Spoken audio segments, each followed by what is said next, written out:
Sunday মানে ফান্ডে holiday সবার থাকে, কিন্তু আমার এই দিনটা হচ্ছে ব্যস্ততার মধ্যে দিয়ে কেটে যায়। সারা দিনটা এত ব্যস্ত বলার কথা নয়। আর কাল রাতে যেহেতু ঘুমটা আমার একটু ভালো হয়েছে, তাই সকাল সকাল ঘুম থেকে যেন তো ভীষণ ফ্রেশ ফ্রেশ লাগছে। তাই নিজের ঘুম হয়ে গেছে, মেয়েকে তুলতে চলে গেছে। আর এই কারণেই তুলছি, আমি বললাম কম্বলটা দিয়ে কম্বলটা আমি আজকে ধুয়ে দেবো, কারণ পরে বেশি শীত পড়ে যাবে, তখন আর ধুতে পারবো না, একটু রোদে দিয়ে দিয়ে তুলে নিতে হবে। সেহেতু আমি বললাম যে আজই আমি ধোবো। ভাবতে না ভাবতেই ভিজিয়ে ফেললাম। কম্বলটা ভেজাতেই এত ভারী হয়ে গেল, কি বলবো, যে এদিক ওদিক নাড়ানোর জন্য কোনো মতে তো ভিজিয়ে ফেললাম। এবার চলে গেলাম সোজা আমি সাইকেল বার করতে। আজ আবার একটা সাইকেল না, আজ তিনটে সাইকেল বার করব। প্রথমে বর্মশাইয়েরটা, তারপরে আমারটা, তারপরে মেয়েরটা। আজ ভাবলাম ওর একটা দোলনা ছিল, সেই দোলনাটা টাঙিয়ে দেবো। অনেকদিন চড়তে পারিনি, আর বারান্দায় যেহেতু সাইকেলটা থাকে তাই আর দোলনাটা ব্যবহার করতে পারে না। তাই ভাবলাম না, ওর সাইকেলটা আগে বার করে দিই, তারপরে দোলনাটা টাঙিয়ে দেবো। আর যেমন ভাবা তেমনি কাজ।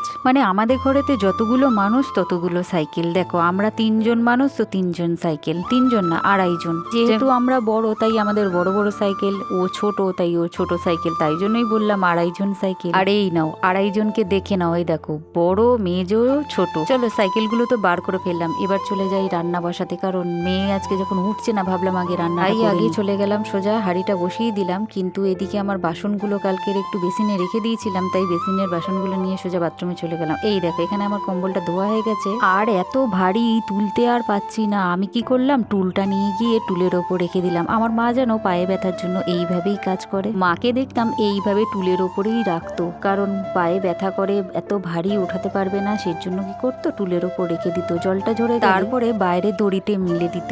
আর আমি সেই কথা চিন্তা করেই চলে গেলাম সেই কাজটাই করতে। তারপরে দেখলাম বাসনগুলো আগে ফেলে রাখলে চলবে না। কম্বলটা ধোয়া হয়ে গেছে দেখে বাসনগুলো মাজতে চলে গেলাম। ভাবলাম বাসি বাসনগুলো রেখে দিয়ে কি করবো, আগে মেজে নিই। বাসনগুলো মাজতে মাজতেই মনে পড়লো, এ বাবা আমি তো হাঁড়িতে জল দিয়ে বসিয়ে এসেছি, কিন্তু চাল তো এখনো পর্যন্ত দিইনি। তাই ভাবলাম না, চালটা আগে ধুয়ে দিয়ে দিই, তাহলে ভাতটা হতে থাকবে, আর এদিকে আমি বাদবাকি কাজগুলো সেরে ফেলতে পারবো। সেই সূত্র ধরেই এগোনো আর কি। তারপর হাতের কাজটা শেষ করতে করতেই মনে পড়ে গেল, এ বাবা এখন তো আমার টাইম হয়ে যাচ্ছে, এখনই তো নাচে নিয়ে দৌড়াতে হবে। কখন থেকে ডাকছি, উঠছে আর না। তারপরে অবশেষে উঠে এলেন মহারানী। উঠেই যেই দেখলো দোলনাটা টাঙানো, সেই একটু চড়ে নিল, খুব মজা পেলো অনেকদিন পর। ওই যে বললাম সময় হয়ে গেল, তারপরে দৌড়াতে হবে নাচে নিয়ে, সেজন্য চুল টুল বেঁধে দিচ্ছি। পরেই চলে গেলাম রেডি হয়ে সাইকেলটা নামাতে, কারণ ওকে সাইকেলে করে নিয়ে চলে যাব। সাইকেলটা আসার পর থেকে আমার হাঁটা পুরোপুরি বন্ধ হয়ে গেছে, সেজন্য আর আমি এদিকে সাইকেলটা নামিয়ে রেডি হচ্ছি, আর মেয়ে ওদিকে ওর ঠামের সঙ্গে ঝগড়া করতে করতে যাচ্ছে। এই দেখো নাচের ক্লাসে দিয়ে আসতে আসতে আবার নিয়ে আসার সময়ও হয়ে গেল। ভাবলাম দুজনায় একটুখানি বাতাসার জল খেয়ে নি, কারণ শীতকাল পড়াতে একটু জল কম খাওয়া হচ্ছে। তারপরে এনে টেনে একটু চান টান করিয়ে ফ্রেশ করে দিলাম। দেখলাম মহারাজ চলে এসছেন, ভাবলাম যে ওনার একটু ফেসটা নিয়ে নি।